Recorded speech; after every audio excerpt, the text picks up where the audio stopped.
നമസ്കാരം. Raf talks ഫുട്ബോളിലേക്ക് ഏവർക്കും സ്വാഗതം. ഇന്ന് സ്പാനിഷ് ലീഗിൽ ഒരു തകർപ്പൻ പോരാട്ടമാണ് ഫുട്ബോൾ ആരാധകരെ കാത്തിരിക്കുന്നത്. ഒന്നാം സ്ഥാനക്കാരായ റയൽ മാഡ്രിഡിന്റെ എതിരാളികൾ രണ്ടാം സ്ഥാനക്കാരായ ജിറോണയാണ്. ഇന്ന് രാത്രി ഇന്ത്യൻ സമയം 11 മണിക്ക് റയൽ മാഡ്രിഡിന്റെ മൈതാനമായ സാന്റിയാഗോ ബെർണാബുവിൽ വെച്ചുകൊണ്ടാണ് ഈ മത്സരം നടക്കുക. റയലിനെ പരാജയപ്പെടുത്താൻ കഴിഞ്ഞാൽ ഇന്നത്തെ മത്സരത്തിൽ ഒന്നാം സ്ഥാനം കരസ്ഥമാക്കാൻ ജിറോണക്ക് കഴിയും എന്നുള്ളതാണ്. അതുകൊണ്ട് തന്നെ ഒരു കടുത്ത പോരാട്ടമാണ് ആരാധകർ ഇപ്പോൾ പ്രതീക്ഷിക്കുന്നത്. എന്നാൽ റയൽ മാഡ്രിഡിന്റെ ഭൂരിഭാഗം സെന്റർ ബാക്കുമാരും ഇപ്പോൾ പരിക്കിന്റെ പിടിയിലാണ്.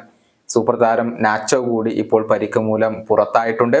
പ്രതിരോധത്തിൽ ആശങ്കകൾ ഉണ്ടെങ്കിലും റയൽ മാഡ്രിഡ് മികച്ച പ്രകടനം നടത്തുമെന്നാണ് അവരുടെ ആരാധകർ ഉറച്ചു വിശ്വസിക്കുന്നത്. എന്നാൽ ഇന്നത്തെ മത്സരത്തിലെ റിസൾട്ട് കിരീടം ആര് നേടും എന്നുള്ളത് നിർണയിക്കില്ല എന്നുള്ള കാര്യം റയലിന്റെ പരിശീലകനായ കാർലോ ആഞ്ചലോട്ടി തന്നെ ഇപ്പോൾ പറഞ്ഞിട്ടുണ്ട്.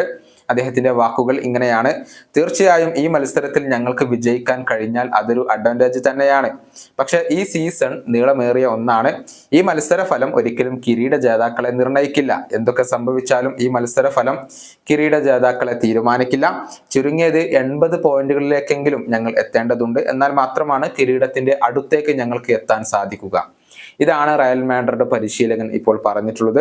നിലവിൽ 23 മത്സരങ്ങളിൽ നിന്ന് 58 പോയിന്റുള്ള റയൽ മാഡ്രിഡ് ഇപ്പോൾ ഒന്നാം സ്ഥാനത്താണ്.